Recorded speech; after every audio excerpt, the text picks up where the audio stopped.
2 tonight says the Caribbean government's position on reparations. This came with a link to YouTube.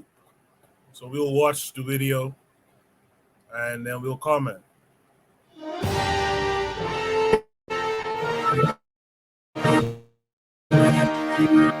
Well, joining us now is the Prime Minister of Barbados, Mia Mottley, who says that to make amends, Britain must pay reparations to Caribbean countries affected by the slave trade. Good to have you with us this morning. Good morning to you. Good morning. Good morning. So that is your position, is it, that money needs to be paid? What sort of sums are you thinking of? This is not a simple discussion as to what sort of sums. We've been arguing this for over 20 years. And the CARICOM Reparatory Commission has basically set out a 10-point plan of the different things that they believe need to be done, starting, of course, with an apology, but also dealing with things such as the psychological rehabilitation as a result of the trauma, dealing with assistance and remedying the public health crisis. Most people don't even recall that the diets of slaves were heavily salted, and in many instances have led to the kind of intergenerational hypertension and diabetes and chronic non-communicable diseases that we see. And then in respect of the debt, Caribbean governments at the point of independence, there was no development compact to say, look, this is what you need to go forward. But what they did was to try to reverse the negative aspects of colonialism, which meant dealing with housing, which meant dealing with right to education, right to healthcare, all of the basic things that normal governments would want to see as part, in fact, of the Sustainable Development Goals today that the United Nations has set up. Now, I said to you that this was started about 20 years ago, largely because in December 2000, I was then Minister of Culture and Education. I would have been the one leading the Barbados delegation to the UN World Conference Against Racism, Xenophobia, and Racial Discrimination. And that was one of the preparatory conferences that took place before we went to Durban in September 2001 for the World Conference. In between there, we would have had a number of meetings in Geneva across the world. In fact, I remember it well because it was the same week that the German government agreed to give compensation to those who were affected by the awful Holocaust of World War II. So that this is not a new concept. What I want to say, and I think Prince Harry captured it, there has to be a conversation. It can't be reduced to a headline. It can't be reduced to sensationalizing. And to that extent, therefore, we expect that a conversation, difficult as it may be, is absolutely necessary. The English-speaking Caribbean is perhaps one of the most highly indebted regions in the entire world, with debt-to-GDP ratios way above many other countries. And of course, now that we've gone into the COVID pandemic, it's become exceptionally difficult for a lot of these countries to be able to raise money on their own because of the high debt burden that they carry, not because of any wickedness, but already because they want to be able to put in place a development compact for their people that was not given to their people prior to independence, and the resources were not left for us to do so in a way that the compensation took place at emancipation. So this, and you're a member. This conversation, as you say, or this was initially brought up about 20 years ago. We know that Tony Blair, when he was Prime Minister in 2007, did publicly apologise, didn't he? He apologised for Britain's role in the transatlantic slave trade, and that you know, that's 13 years ago now. Do you feel like, even though we're having this conversation today, that actually the conversation and the tone and what's being talked about has shifted at all in that time, or do you still feel like 20 years ago when this was started, you haven't got anywhere? Because you're talking about an apology, and clearly Tony Blair has made an apology. And I believe others across the world have apologized, but that's the first step. Yeah. I think we need to be able to understand that the underdevelopment of Africa, the underdevelopment of the Caribbean, the underdevelopment of Latin America, in many instances is a child of the colonial experiment. And the colonial experiment extracted wealth And in some of these countries, the extractive attitudes still remain such that we've not been able to build the kind of domestic enterprises and the domestic foundation that's necessary to sustain our people. And the biggest problem, more often than not, is mental too. We've removed the legal vestiges to discrimination in many instances, but it is the mental emancipation. Bob Marley popularized the words of Marcus Garvey. It is the mental emancipation, it's the use of things like blacklisting of Caribbean countries, or it's the use of and other countries for tax or other purposes. It's the use of this kind of language that associates negative with black and positive with white. And then when you start to look at the difficulties in the United States of America with respect to policing and access into basic services, or what it takes to have persons struck from voters' lists, all of these are things that deprive ordinary people from the promise of development. That should be all of ours. And I think that we have a set of people across the world now with a level of consciousness, particularly young people who are recognizing that this existential threat called the climate crisis is causing us to really understand where we stand. And as if that were not enough, then comes the pandemic that teaches us the worth of jobs, the worth of family, the worth of the environment, the worth of everything around us. And it's a resetting that perhaps we couldn't time the two. And that resetting, I think, has given us the sensitivity that, you know, maybe we need to have this discussion. Now people talk much easier today about mental health. Well, you make a very, very passionate case. You mentioned the pandemic a couple of times. A neighbour of mine actually found themselves trapped in Barbados when things went into lockdown. We all were rather jealous until we realised how challenging it's been for you, because it seems like a wonderful place to be in lockdown. But it's been very challenging, although very successful, hasn't it? Your cases have been much lower than other parts of the world. You know, we've been lucky in the Caribbean for the most part. And we were able to take actions early on. Our populations have been very, very supportive and very cooperative, and we've been able to contain it. And, What and do we've you had make of what we've done here in Britain? Sorry to interrupt you. Do you think we've been quite slow here in the UK? I haven't been following that closely to be able to pass those judgments. But what I do know is that this is one of the most challenging things that any country is going to have to manage. And the larger the country, the more complex the combinations and permutations are to be able to contain movement. So I don't think that you can make a simple judgment on it. We're accustomed to a Western approach with respect to freedom of movement, freedom of association, and all of a sudden, from nowhere, you now have to contain people's movements and to ask people to do everything differently in order to be able to protect themselves. Stay away from families, stay away from young ones, stay away from old ones. All of these things are disruptive. But it has taught us, as I said, to appreciate. I'm told that you had a very difficult experience, and I want to wish your husband all the best in his recovery. Thank you very much. That's very kind of you. Mia Motley, we can hear the crickets in the background chirping away. It's the sound that I adore when I've been lucky enough to visit the Caribbean. It reminds us of those beautiful beaches and the wonderful warm welcome you get from the locals. And I know that you're offering people, you'd like to offer people who maybe are working remotely and can't get into their offices the chance to come and work remotely in Barbados with a Barbados welcome stamp. Tell us a little bit about this.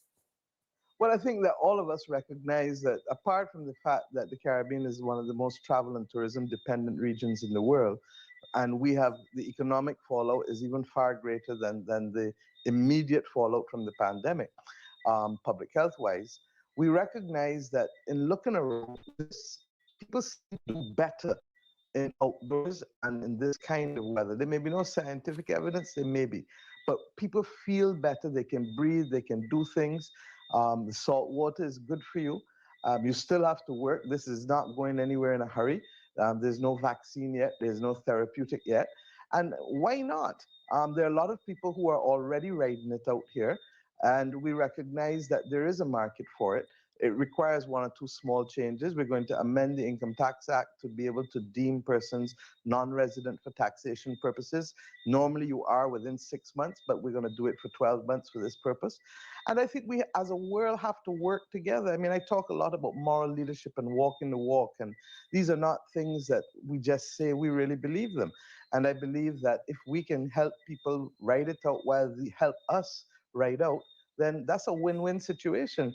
And I can think of a lot of places that persons would like to be in the Caribbean, and why not Barbados? Well, quite. I don't suppose you have a Good Morning Barbados, because I'd be very happy to come out there. We'd all do a job swap, wouldn't we? The whole team is saying we're very happy. Barbados, Mia Motley, who says... All right. I just let that play out with the pandemic stuff so you guys get an idea what Bedos was doing during the pandemic to manage things. Azuli's out there talking fool concerning PM Motley, but to be serious, you don't really hear too many Caribbean leaders speak on the things that she tends to speak on. And I got to give her credit for that. I also want to give credit to the chat. The chat has had a lot of good video presentations. I'll give you as many of them I can. I saw Brother Bakari joined us in the chat, so shout out to Brother Bakari who's out there. In the meantime, though, let me hear from RBG. What do you say to the Caribbean government's position on reparations? The first thing that comes to mind is that it's inherently ununified. When you're looking at it geopolitically, you see, the Caribbean islands where, you had the plantations, every single one. Let's look at every single one. It's the Caribbean. I think the best thing for it to do is to truly do everything in its power to politically unify into at least in as few political units as possible. I mean, there should not be a Grenada just sitting alone as an independent nation. All those islands should be swept up and just be one nation. And the people should just come together and just say, we're going to have political unity. There's no reason why all those the small islands, what they call the windwards. Please correct me. The islands that are vertical. There's Dominica and all of those islands, Montserrat. All of those islands should be simply under one. And I mean, it's difficult because I'm not saying that it's easy, but if you want to, it's. When you have a Grenada, just geopolitically, spatially, it's a tiny voice saying, "Give us what we deserve. Give us what we deserve." And it's not. It's noble. It's needed. It should. The call should still be out there because you know what I'm saying. You gotta. Naturally.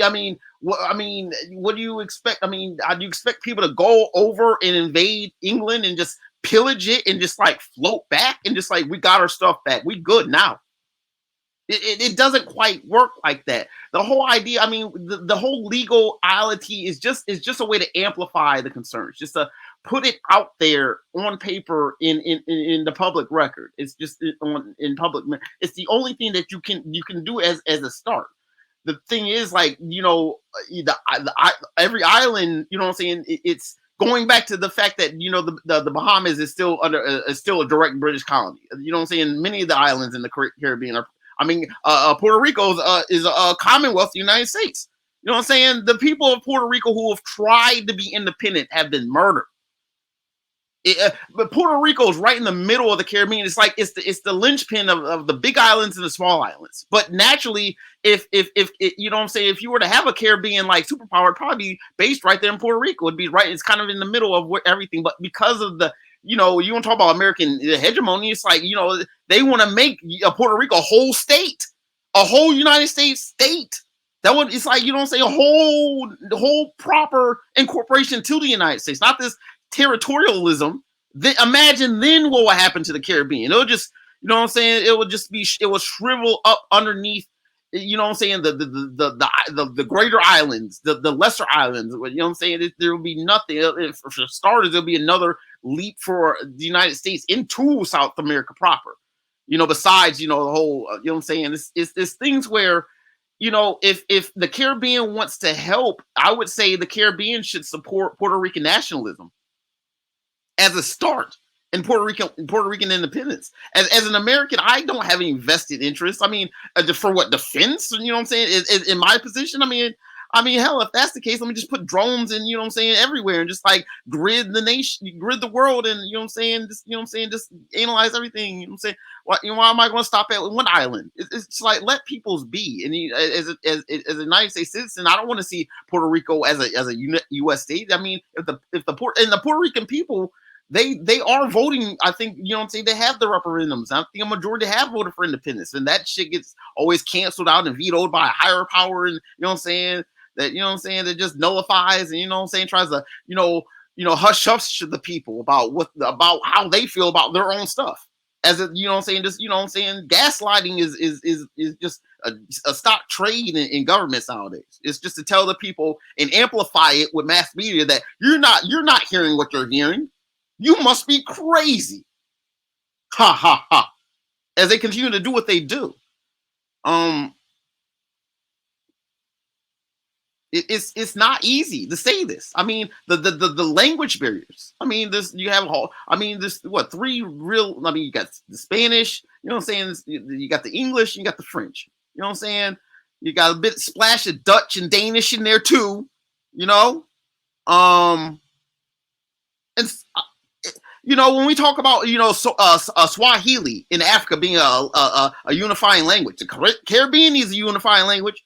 They need to take all those languages and just throw them in a big pot of gumbo and just like serve it to their people so that we're all speaking the same language. That's a solution. I mean, how practical it would be. Hell, I mean, this goes back to, you know what I'm saying, unifying the whole Hispaniola. That goes back to that. Just having, why is there two nations on that island? I mean, silly shit like the people. I mean, I would again blame. I mean, I hate to say blame, but you know what I'm saying, I'm saying the Dominicans have most of the island, you know what I'm saying? Why is the lesser half so, you know what I'm saying? Why is this line? Why are y'all doing things a certain way over here and not really trying to say, if peoples have interest, you would think a whole unified island is a natural thing. Like, island nations should be inherently unified. You know what I'm saying? Unless in the various few cases around the world where people have a, you know, the way that Haiti and Dominican Republic are separated is not the same as the way that like Scotland and England are separated. You know what I'm saying? It's just not the same. You know, it's similar to how what is that? Papua New Guinea is just divided in half.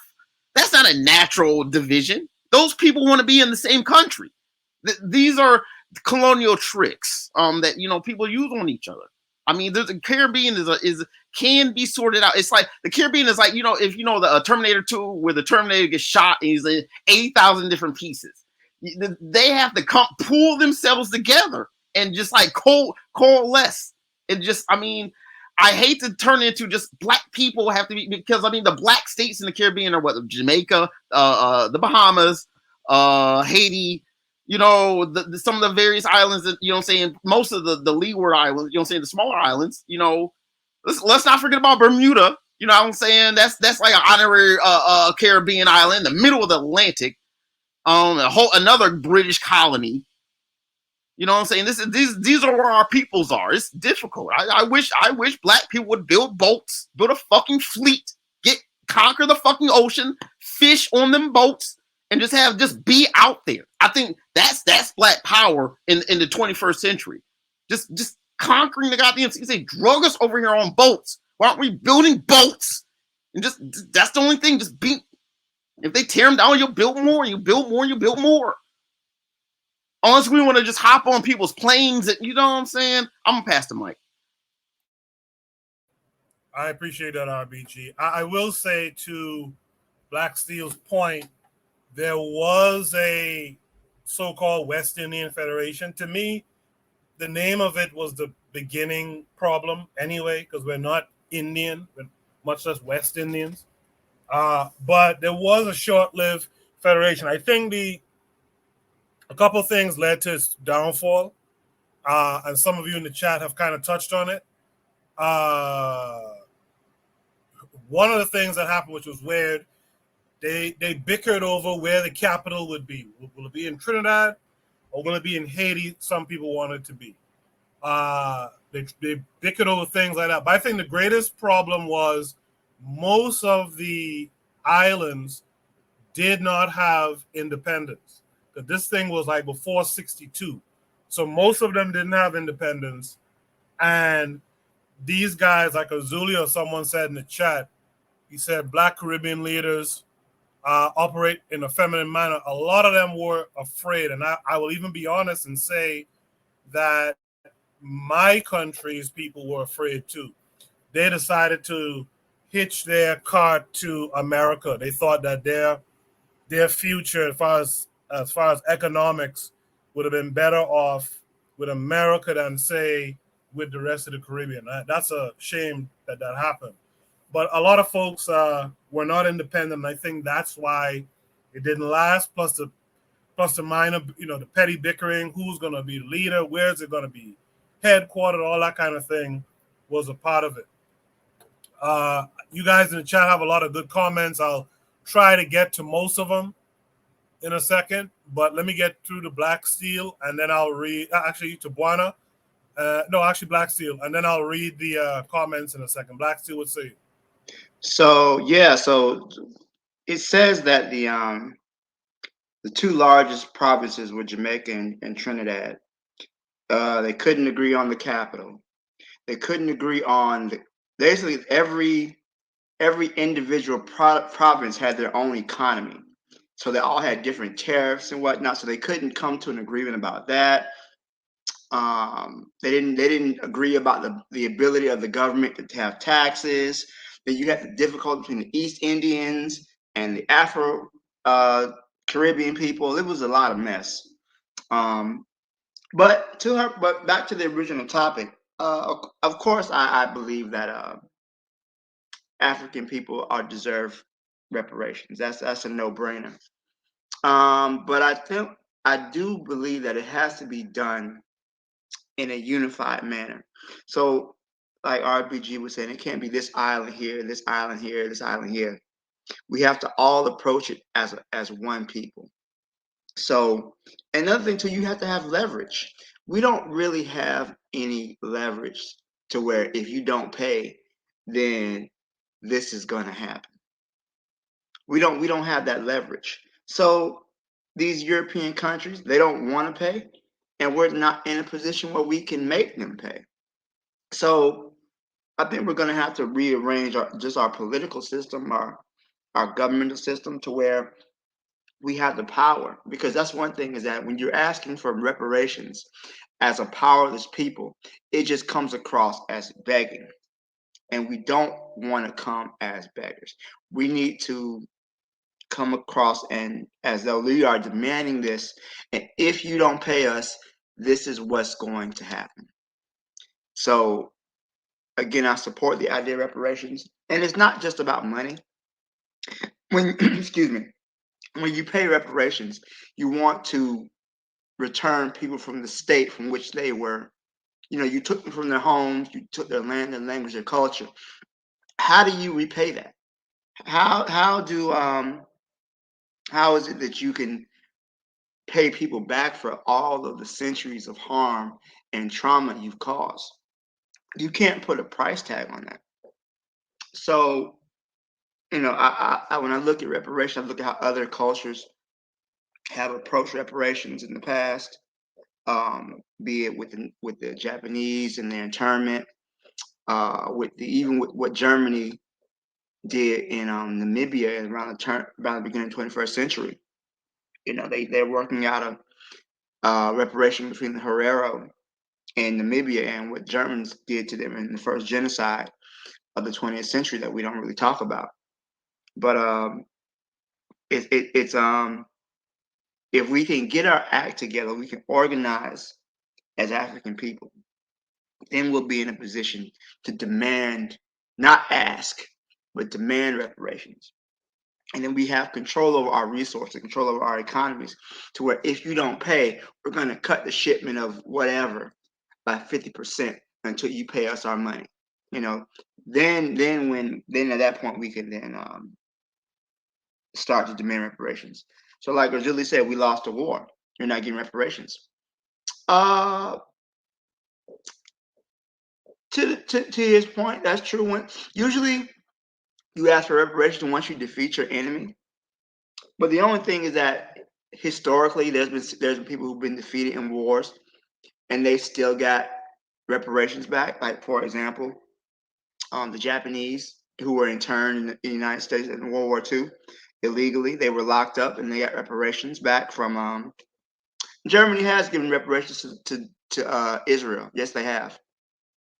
Yes, they have. So, and the United States has paid those people who are interned in Japanese internment camps. But the problem is that black people are not Japanese and we ain't Jews. There's no respect for us. There's no love for us. So we got to come in there demanding. We're not asking shit. So until we get a power base, it's just talk. So I'll pass the mic and I'll leave it there. Appreciate that. Black Seal in the chat. Yana B said, I wasn't for reparations, but they give money to these illegals in other countries. Pay up, 100, 100. Keta says you need power to get reparations. Germany paid reparations to the Jews because the Allies forced it to, but it never will pay a cent to Namibia. You need power to get this done. Lero says, shout out to Lero. Lero says reparations is pathetic from all angles.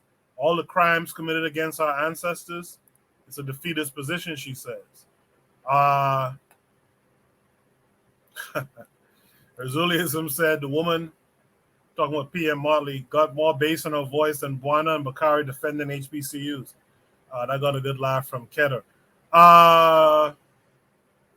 Keter says what she doesn't get, and I wonder about this too, Keter. He says what she doesn't get is that America needs access to our markets.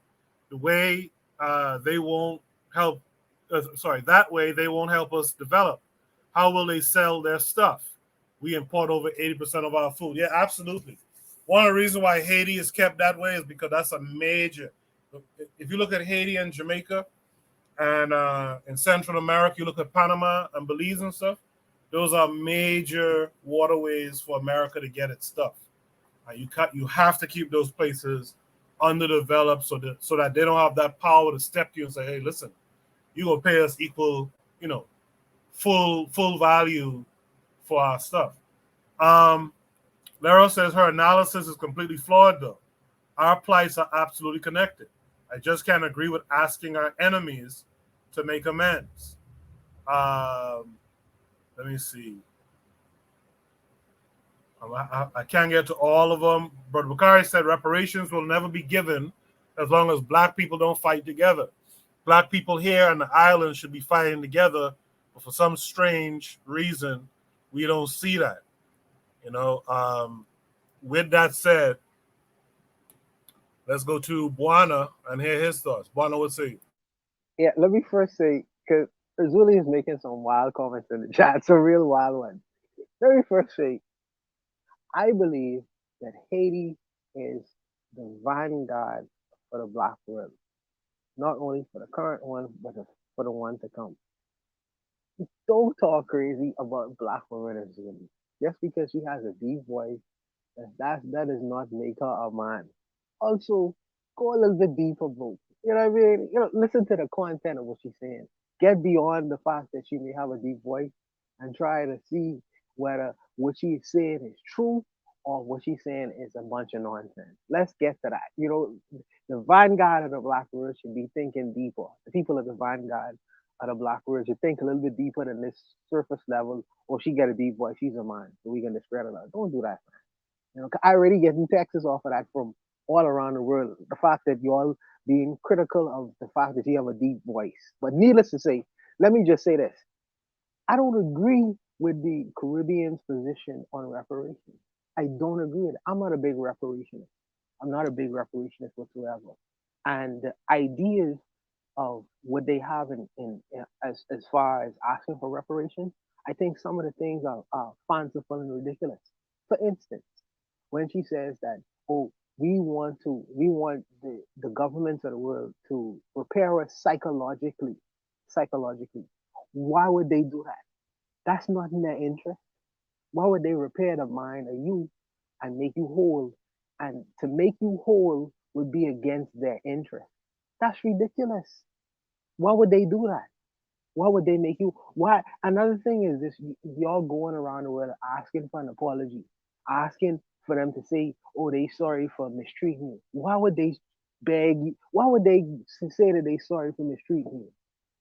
And why are you going around the world for to have them express that to you? You know, the deed has been done already. It seems that they are unapologetic about it. You move on from that. Move on from that. You know what I mean? Disassociate yourself from these people and move on from that. You're not going to be friends. We're not going to make friendly with these people who have been historically the abuse of your ancestors for generations. So why are you asking for an apology? Another thing too is what she say? She said she mentioned something else. I can't remember the ridiculous things these people get together and spend the Caribbean people money on to get together and discuss. And this is what you all come up with in terms of reparations. Come on, man. Come on. You gotta let these people go. In a if there comes a time in any relationship when a relationship no longer works, that you must disassociate yourself from the relationship. Get a divorce. We must divorce ourselves from our colonial masters and forge our own way for ourselves. And stop trying to hold on to the deed that's already been done. Only a person who is still trying to continue a relationship that is obviously toxic and rotten to the core, you want something from them. It's time to say it's time to bid each other adieu and go our separate ways. Now, in terms of Mia Mottley, I love Mia Mottley. Which prime minister in the last 20, 30, 40 years have ever mentioned the name of Marcus Garvey? Point me to any one of them. We could say that these leaders are milk toast leaders. These leaders are soft. The mere fact that she mentioned Marcus Garvey and Bob Marley and referencing to doing for self in terms of going for self, this is unprecedented. Prime ministers don't talk like this, especially Caribbean prime ministers. The mere fact that she has Marcus Garvey in her mouth is a revolutionary act itself because it has not been done. These brothers are so afraid. You know, so I applaud her with these kinds of things. She is walking a very thin line. She trying to play both sides of the fence. And what's unfortunate for her, and as much as I love her, what is unfortunate for her is she is gonna come to the realization is you can't play two sides of the fence, two sides of the fence. You have to make a decision. Either you're gonna be for or against. Either you're gonna be for or against. And I understand the neighbors to the north are so powerful that you have to tread the needle. Because if you don't tread the needle, the people gonna suffer. You know, so it puts you in uncomfortable situations where you have to walk a very fine line in the things you could say and you can't say publicly. But I think that she does that very well, just as the same way people, the white men you know, in England used to love Margaret Thatcher. The black men should be able to appreciate a person like Mia Mottley because she is speaking the language and the sentiments of many black Caribbean people unapologetically, you know. And I just, but in terms of what the CARICOM is trying to do, I don't go with that narrative at all. I think that many of these things that they came up with in meetings in terms of CARICOM is just absolute nonsense. And I would really just cast it aside and I would revamp it completely. But I would just leave it there. I would leave it there. Well, Barnum, before you go, what response would you give to Zuli in the chat on this comment? By the way, shout out to Barnum's people around the world who texted him, who are apparently watching the show. Thank you for tuning in. So what would you say to Azuliism's Jean Bertrand Aristide demanding reparations from France, Spain, America, and the Dominicans? So what are you talking about? She is a pawn. I like Aristide. I like the Lavalas movement. But the Lavalas, John Bertrand Aristide, for me, it seemed as initially he was talking one thing. And when Clinton them put him back in office, he started talking different. Now, his reasons for being escorted out of that country is another kind of situation going. And why, and his reasons for coming back It's very confusing to me because he ain't running for office. He ain't really trying to do any. I don't know what Aristide's position is politically in Haiti right now. I really don't know. I really don't know what it is. Maybe he's trying to play behind the scenes to be one of the powerful movers and shakers within the government itself. But I don't know what Aristide is actively trying to do within Haiti. Why did he come back? When he came back, what is his purpose and mission in Haiti? But I would say this, historically, when Aristide was initially talking, as the Catholic priest or whatever, when he was, and he get what they call it, they throw him out of the Catholic organization or whatever. When he was initially talking, he seemed to have the love and appreciation of the Haitian people.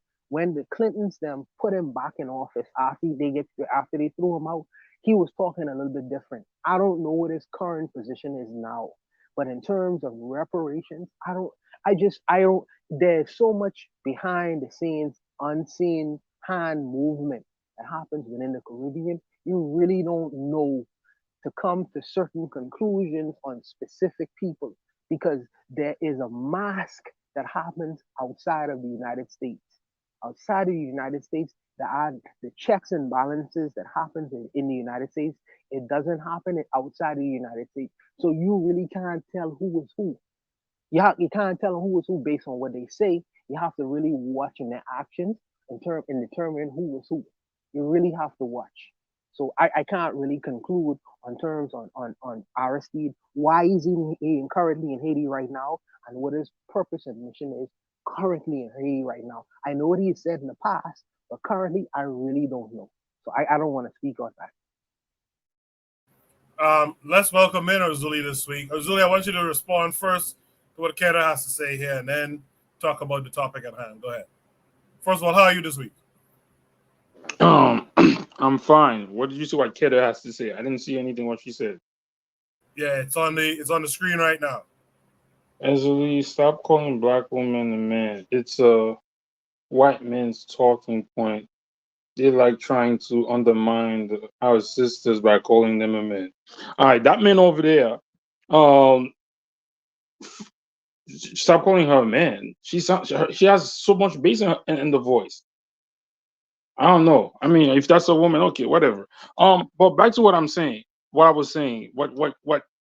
She's just a pawn. She just mentioned and said that, oh, we have to have a conversation with Prince Harry. What? So y'all didn't get that part when she said, oh, like Prince Harry said, it needs to be a conversation. What conversation are we having? You stole from our people. You imprisoned, enslaved our people. What conversation? And for what Boana is talking about, I'm telling you, you said which leader in the 20 years who asked for that? Jean-Bertrand Aristide asked for reparation from all the major powers. And you know what they did? They kicked them out. If this, I'm gonna give that lady 5 years. If she's still there, all of that is just bull talk. Jean-Bertrand Aristide brought the case to the United Nations and asked France, Spain, all them people for the money that when they did Haiti dirty. That's a leadership. That's a man. And for that, he got kicked out, not only once, but twice.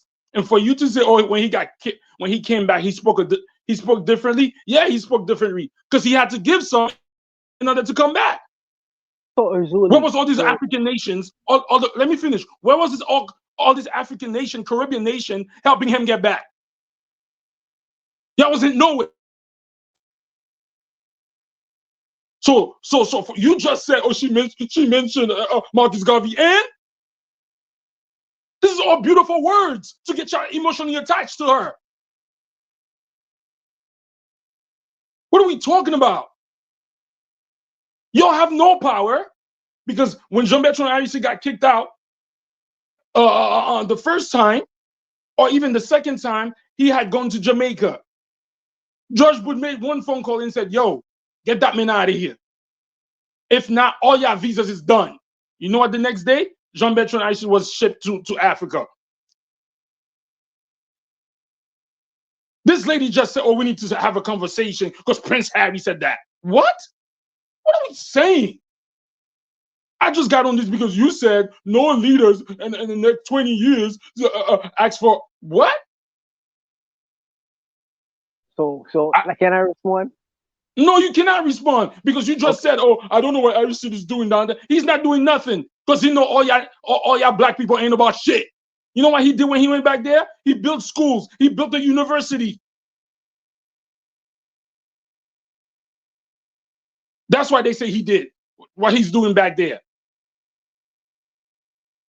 But you, boy, I want to talk about barbecue over there, a piece of shit down there. So we're talking about a reparation. Reparation? Like the brother said, how you gonna get? You gonna beg? You begging for reparation? They're not gonna give it to you because their economy is tied to it. They'll be stupid to give you reparation. That's it. Okay, so now I can respond. So you say that when Aristide came back into office, he was talking different because you know why? You have to give some to get some. That's your statement. So if you could acknowledge the fact that if he is a leader of a country and he dealing with international and global affairs, that you can't that you have to be diplomatic in the way that you operate internationally. Why is it that you give him leeway, but you don't give her the same kind of leeway? She has mentioned. Let me finish, and I interrupt you one time. You say that she was mentioned the Prince of England or whatever and things of that nature, but you don't mention the fact that she was the first one to helm relationships between Ghana, Nigeria, and other African nations in terms of reestablishing a international continental relationship that was severed a long, long time ago. She is at the helm of that. There are there are uh, Barbados the airlines that going flying directly. They ain't going through Europe like most of these countries. They're flying directly to the country of Ghana. They have more of a bigger relationship than most blacks in the Caribbean and even in the Americas, I would claim. Most relationships. So if you ain't following the words, you follow the action. And this is what this lady has actively done. This is the reason why I give her credit. I give her credit. We could talk about what Aristide, the statements that he would have made. Maybe it did fall on deaf ears, but it's just because his statements fall on deaf ears in the Caribbean from the Caribbean. Does that mean you should stop asking? He ain't the only one. RSD come in a long line of other Caribbean leaders who have tried to do certain things within the Caribbean. We talk about Boris Bishop here. We talk about Mia Motley. We talk about many Caribbean leaders who have actively tried to do certain things and they get castigated for it. RSD is just in a long line of one of them who unfortunately fall at the wrong side of Western imperial powers. These people have more strategic, economic, military might than we do. That don't necessarily cause us to stop talking. We can continue to talk about it until we get up and actively do something about it. But to name call us, that's your right. You can name call us all every day. You know what they used to. You know what Thomas Jefferson called your leadership in Haiti at the time of the revolution. He say a bunch of French speaking niggas. What is this? I have to do business with them. So you could name call us all you want. You coming in a long line with the Thomas Jefferson them in the world. You speaking like them when you make comments about us. In terms of leadership, because you're sounding like them. Needless to say, that's fine. You hold the opposition. All I'm saying is the Caribbean have a right to be self-determining, and we will be self-determining. We're gonna get there. We ain't get there yet, but we gonna eventually get there. With the criticism, with the name calling, you call a woman a man and things like this is an obvious woman. You know what I mean, she has a bass in her voice. So what? Women have basses in their voice. Let's look beneath the surface and watch the content of what she's actually talking about in front of a mass European audience. And most black leaders don't talk like this. And outside of that, just investigate the things that this lady have actively done and give her credit for that as well. And before you castigate the woman, like I say, I consider Haitian people and Haiti to be the vanguard of the black world. And I think that Haitian people need to start talking like that. Stop talking so reckless. Y'all are you too reckless. You too reckless. And you should know better by now. Because you've been exposed to better information. That's all I'm saying. But I'll leave it there. Aristide, if you want to do something, you bring that shit to the United Nations. She's just talking. Until you bring all of that pledge to the United Nations, that shit is just talking. And for Aristide, when he did that the first time, he got kicked out. Who you think kicked him out? So if he had to do what deals is she doing? Why is she sitting down? She didn't do nothing. Aristide had to make those deals because there was no other country, Kenya wasn't there, Ghana wasn't there to talk about, hey, yeah, we got your back. Because at the end of the day, that's the thing that they call here the modern, what is it, the something doctrine. Other countries from the East cannot meddle and countries' business that are here and the West Coast. Is it the Martian doctrine? Whatever doctrine that was. So the Monroe Doctrine. The Monroe Doctrine. Other countries can. So all of a sudden now Kenya could come and do some shit right here. So for this lady, so she's talking. She just said it. We have to have a conversation. What the hell is that? A conversation after 500 years and years and years and years of thieving? And then she called on the name of she called on the son of the people that was colonizing her country. And now what you want to focus on, I shouldn't call her a man. That's what you want to focus on. The lady got a deep voice. So am I going to come to her face and call her? I mean, so people can't joke no more. People good joke, but I want to take that shit seriously. No, I don't take it. No, I don't take it. Really, I just no. You did that on purpose because you said, as a Haitian Vanguard, you should not be talking about. The lady sound like a man, and I'm not surprised if she's a man. Really, I personally get into texts from women who say on this panel that we hate women. And they say, well, why are you all attacking this woman because she has a I don't care what they do. I don't care what they think. These same women are honing all the men down in the Caribbean. I don't care. Anyway, okay, back to no problem. I just back to all I'm saying is what you saying is if you have criticisms of this lady and you say that we could do better in the Caribbean, I'm saying that I don't know the revolution. I'm saying it's just talk. Let me finish. Sorry. You say it's just talk. The rest of the black world don't speak Creole. We don't know the revolutionary groups. We need to go send money, military support, guns, whatever. You know, because with Jamaica they used to send guns and barrels to fight against these guys coming in the country. We don't know who these people are. You know Creole. I don't know Creole. Stop that shit. Stop that shit. That makes no sense. That makes no sense. Let me tell you what that makes no sense. Let me tell you what you just said makes sense. Point me to the people who I need to. Please, that makes no sense. Point me to the people who I need to go talk to. That shit make no fucking sense. If there's a will, there's a way. Didn't you talk about what's the guy that was with Fidel Castro? Then Chad claimed he went all the way to Africa to fight with them. He didn't speak their language.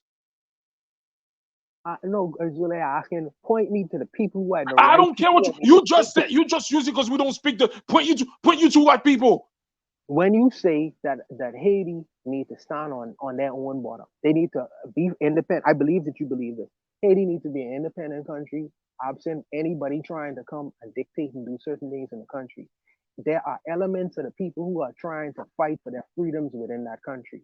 I'm saying that I don't speak the language. Point me and direct me to the people who I need to actively speak to because you believe that these leaders are puppets. So I'm saying that there are people exist who inside that country who really actively trying to fight for the rights of the Haitian people. Point me to them and let me see if I see he suck his teeth. So when it comes to a point when we want to actively do something, you suck your teeth. So you think I'm connected politically? Are you just being serious right now? No, I'm saying that. Or you just want to talk? This is what I'm talking about. What we're doing is what is it? Word masturbation, just like she's doing.